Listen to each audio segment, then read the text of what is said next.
Bonjour Vincent, Hello Gerline. bienvenue. Je suis tellement contente de t'accueillir ici, dans la forêt, un endroit où on s'est rencontrés, je crois qu'il y a 7 ans Mhm, maintenant. mhm, Et surtout auprès de notre ami, notre vieil ami Douglas, mhm. que d'ailleurs nous avons surnommé Maître Doug. Bientôt a lieu la 2e édition du festival Écoutons nos racines au mois de mars prochain pour les Journées internationales des forêts. Et toute l'équipe de La Nature au Cœur est vraiment en joie parce que tu es notre parrain, un de nos parrains.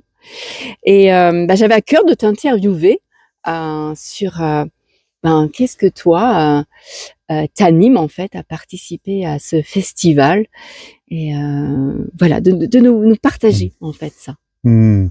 Mais la réponse elle est là derrière nous quelque part. Ce maître Hmm. Doug, il est pure présence vivante. Et je suis très fier d'être le parrain de La Nature au Cœur et de participer pour la première fois l'année prochaine. L'année prochaine. Parce que justement, vous avez à travers toi et l'équipe les valeurs de la présence vivante qu'on peut rencontrer dans la forêt. Et les arbres sont pure présence vivante. Pour moi, c'est ça. Ancrage, présence vivante. Et il nous invite nous-mêmes à notre propre, à ressentir, à nous connecter à notre propre présence vivante. Donc voilà, pour moi, le festival, il a ce fond-là, ce terreau-là, ces racines-là. Et après, ça se déploie de plein de manières différentes, notamment artistiques. Donc là, il y a aussi un pôle qui me convient évidemment, hein, puisque c'est ce que je partage, culture et nature et forêt. Donc voilà, il y a tous les ingrédients qui m'animent aussi dans ma démarche. Donc vraiment un grand plaisir de participer et d'en être le parrain. Merci infiniment. Et tu parles justement de ce vivant, de cette connexion au vivant, des racines. Finalement, pour toi, qu'est-ce que les racines de la nature finalement alors représentent, mais qu'est-ce qu'elles nous renvoient en fait dans notre vie, dans notre quotidien? Ça nous renvoie, alors les racines, c'est l'ancrage, les arbres, c'est vraiment c'est connexion à la terre, déjà à la terre-mère, cet ancrage-là, cet équilibre-là, cette stabilité-là quelque part. Ça nous renvoie tout ça, et à notre propre ancrage intérieur, notre propre ancrage dans nos générations aussi, et notre propre ancrage à l'intérieur de soi, avec encore une fois cette connexion avec le vivant, ancrage avec le vivant en nous. Et c'est ça que la nature et que les arbres vraiment nous renvoient en miroir quelque part simplement, juste pour qu'on y revienne, parce que c'est là. Hein. C'est revenir en conscience, en présence et en joie en fait. C'est joyeux de se sentir vivant. C'est même c'est de la joie pure et du calme pur. C'est bien pour ça qu'on le fait ici d'ailleurs dans la nature, pour être au contact du vivant, en nous et autour de nous, et puis du coup de sentir cette joie en fait qui nous anime, qui nous traverse. Donc c'est génial, on va avoir le plaisir de te retrouver déjà pour une rando lyrique. Et alors tu peux nous en dire un peu plus? Qu'est-ce que c'est la rando lyrique? La rando lyrique, ça fait 15 ans maintenant que la première rando lyrique a eu lieu. L'idée, c'était au retour de mon expérience amérindienne, de ces 4 mois passés en forêt, accompagné par le chef Régent Garigua-Sioui, où j'ai réappris la pleine présence vivante, mais alors en 4 mois d'immersion, j'ai eu envie de partager ça en Europe, et donc là où j'étais. Et ça s'est passé là, dans le parc naturel des Ballons des Vosges, pas très loin d'ici, au Gachenay, dans la vallée de Münster, accompagné par le parc naturel des Ballons des Vosges, justement. Et donc c'est ça, c'est l'envie en 3 heures, en une demi-journée, par la proposition de connexion aux arbres, le ressenti, l'ancrage sur la terre, on se met pieds nus, par la marche, par la réoxygénation, par l'inspiration des substances volatiles que les arbres s'envoient entre eux et qui nous font du bien sous plein d'aspects, et aussi par le ressenti de la vibration musicale sonore en soi que nos 2 cordes vocales provoquent dans tout notre corps.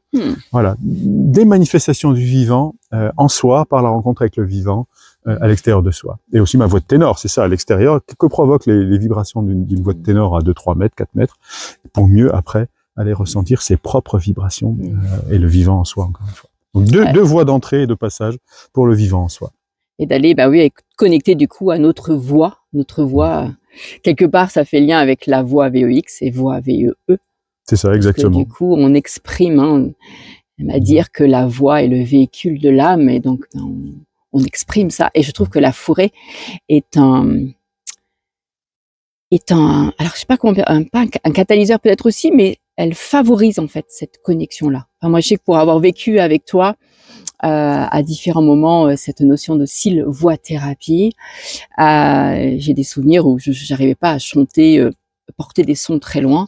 Et depuis que je le fais avec les arbres, comment tu as pu m'enseigner à ça, ça change complètement. Il y a ma voix est portée en fait, et elle va beaucoup plus loin.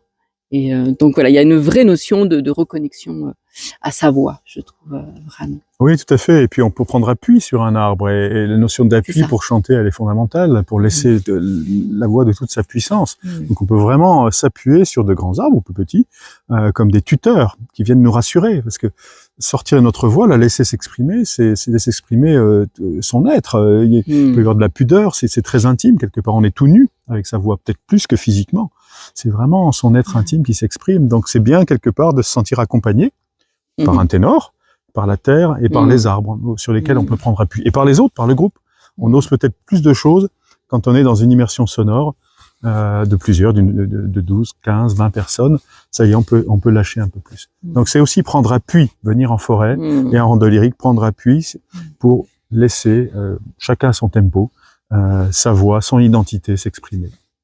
J'entends la notion de soutien en fait, de se laisser soutenir en fait aussi, et surtout dans cette période où les gens, voilà, on est majoritairement très connectés, pas forcément à la nature, mais plutôt à toute la partie digitale et autres dans nos vies. Et on a vraiment cette besoin urgent de revenir en fait à ces fondamentaux, j'ai envie de dire. C'est vraiment là, on vit l'expérience humaine qui va le plus vers le non-vivant. Quelque part, l'IA, etc., c'est le non-vivant. Qu'est-ce qu'on mobilise devant son écran en termes de vivant? Un peu la souris, les yeux, ça bouge pas tant que ça, c'est pas l'amplitude. On est vraiment pas très vivant quand on est face à un écran des heures et des heures. Et il y a vraiment l'enjeu j'ai rien contre l'IA et tout ça, il y a des vertus, surtout si c'est au service du vivant à un moment donné. Exactement. Mais l'IA va jamais respirer. Ça sera jamais vivant. Ça pourra tenter de reconstituer, mais ça ne pourra jamais. Et heureusement, quelque part. Et d'où l'importance quand on est beaucoup devant ces écrans, de rééquilibrer avec du temps passé avec le vivant. C'est juste une question d'équilibre, en fait. Je crois que c'est une vraie urgence. Et dans ce festival va être aussi abordée la notion de grandir dehors, l'école de dehors. Qu'est-ce que tu en penses, toi, le fait de ramener plus les enfants apprendre à l'extérieur, à être en lien avec ce vivant, justement. Oui, mais ça c'est vraiment fondamental. C'est un des enjeux de notre société, c'est que la jeunesse, sans oublier les écrans, mais viennent se sentir vivants, vraiment ce terreau-là.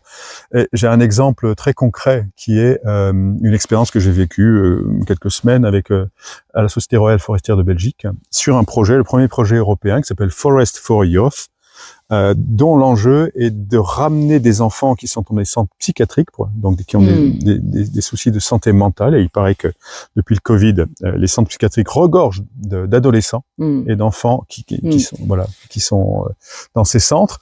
Et ce projet, 5 millions d'euros, dans 5 pays, crée des forêts thérapeutiques pour que ces jeunes reviennent goûter au vivant, se rééquilibrer justement. Pour la santé mentale, mais ça a des vertus dans d'autres lieux pour la santé physique, les maladies liées au stress, etc. Ça, il y a des exemples concrets maintenant, et des scientifiques, et des médecins, et des psychiatres qui reconnaissent les vertus de se reconnecter au vivant, et notamment par la forêt, et les arbres et la terre. Ça, c'est vraiment un enjeu fondamental pour notre jeunesse, en fait. Eh ben, merci d'avoir tous ces projets-là qui contribuent en fait vraiment à ce retour au vivant. Vincent, je suis très en joie de te retrouver du coup l'année prochaine, voilà, pendant les Journées internationales des forêts, lors de la rando lyrique, mais pas que. On t'accueillera aussi après un film Inestimable forêt, où du coup on pourra aborder ces sujets-là du coup ensemble. Très volontiers. Merci. À très bientôt, peut-être à nouveau en forêt. Merci Géraldine de ton invitation. Avec grand plaisir. Merci pour ta confiance. À bientôt. À bientôt.